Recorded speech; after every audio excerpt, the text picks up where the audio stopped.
they do those behaviors correctly, they're getting rewarded. Now these guys are carnivores, so they get rewarded with meat. So you'll see meatballs being tossed underneath the mesh to them when they do a behavior correctly.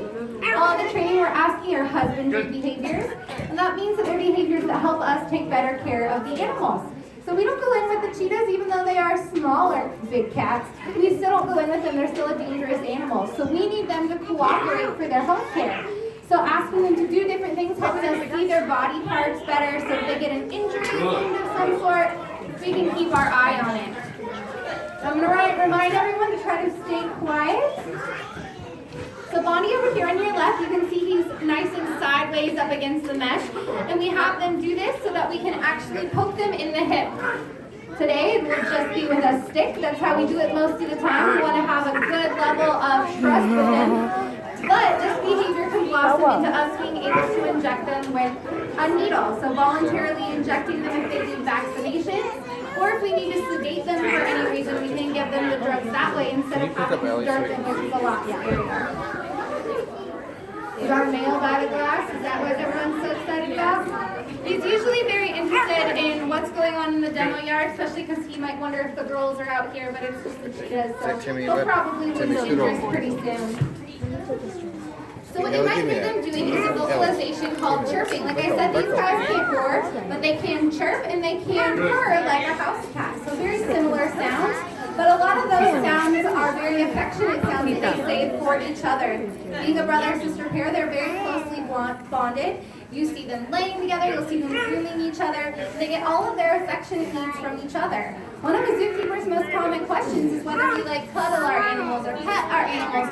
And we don't. We never touch them. Our hands never go to that side of the mesh. And they get all of that love and attention that they need from each other. So some of the other training you might see is having them target. That's one of the first behaviors that we teach most of our animals here to do. Because it's really easy for most animals to learn. They're naturally inquisitive. And they see that red ball on the end of a stick, and they want to go investigate it. So for a cheetah, they have to bring their nose to that target, and they learn very quickly, hey, when I do this, I get food. And then we can teach them to do other behaviors, maybe move them around in the exhibit where we might need them to go. Also, having them sit or having them lay down is very important because we're rewarding a nice calm animal. It's a lot safer for us and for them if they're in a calm state while we're trying to work with them. So like I said, these guys are the fastest land mammals. They can run up to 70 miles an hour in the wild. They have lots of special adaptations that help them do that. One of the things is that while they're running, they can have all four of their legs up off the ground at the same time. So that kind of makes them like a torpedo shape. They have less air resistance while they're running to make them go faster. Also, once they're done training, they're going to walk around their enclosure here for a little bit, and you might hear them clicking on the ground, and that is their nails. So their nails are only semi-retractable, which means they're always partially out, so kind of like wearing a pair of cleats all the time. And it makes it so that they can grab that ground while they're running at a moment's notice. Most cats, like our lions over there, they have fully retractable claws, so they're all the way up into their pad of their foot, and it makes them be a lot quieter while they're stalking their prey.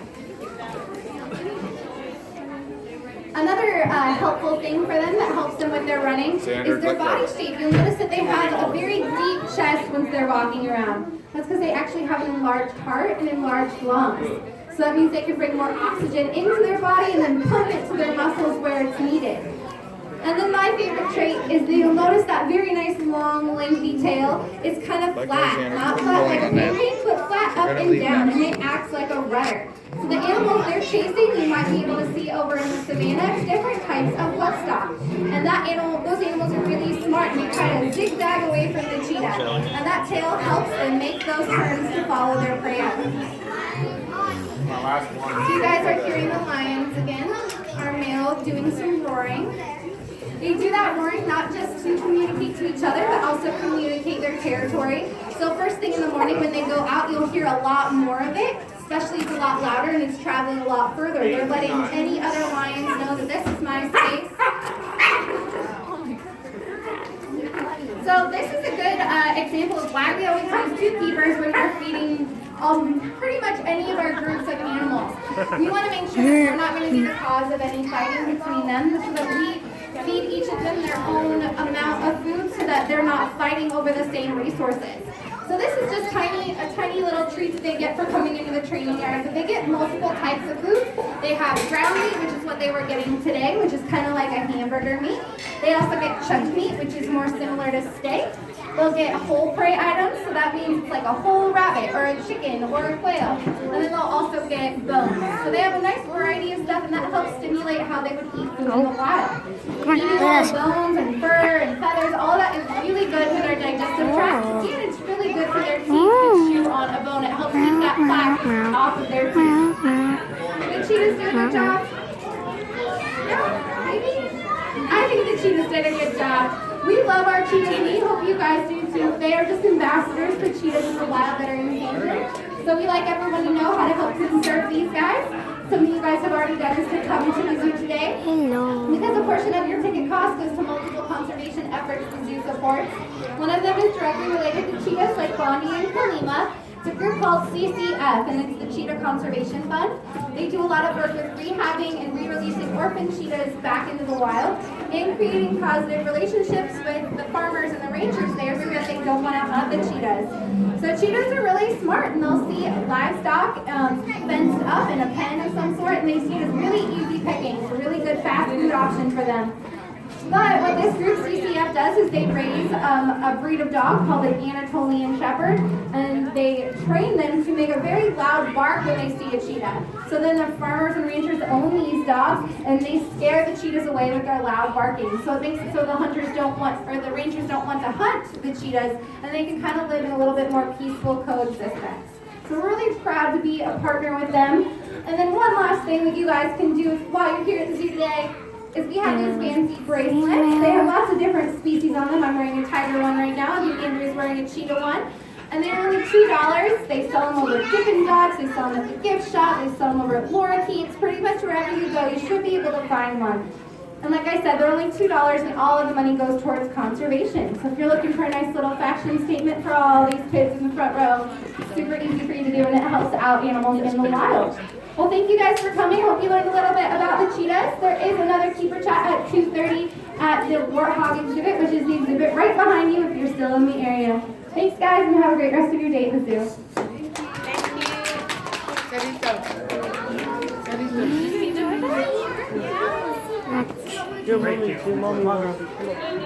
Let's go now. Say bye-bye to the cheetahs. Do you remember their names? Kalima?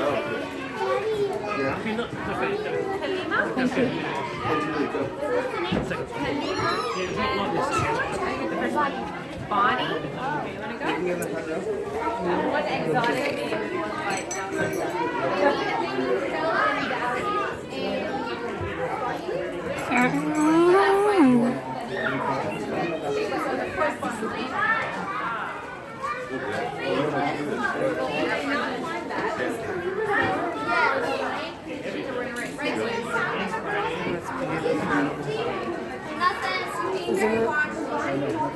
Oh, Bob, I'm filming this.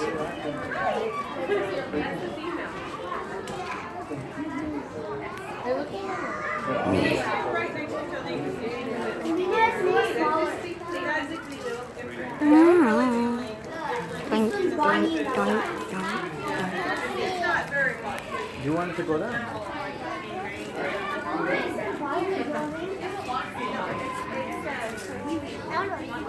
You don't want to ask me a question? Maybe.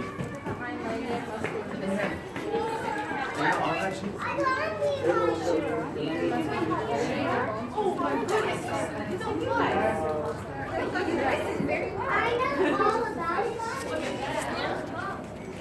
You could have gone far.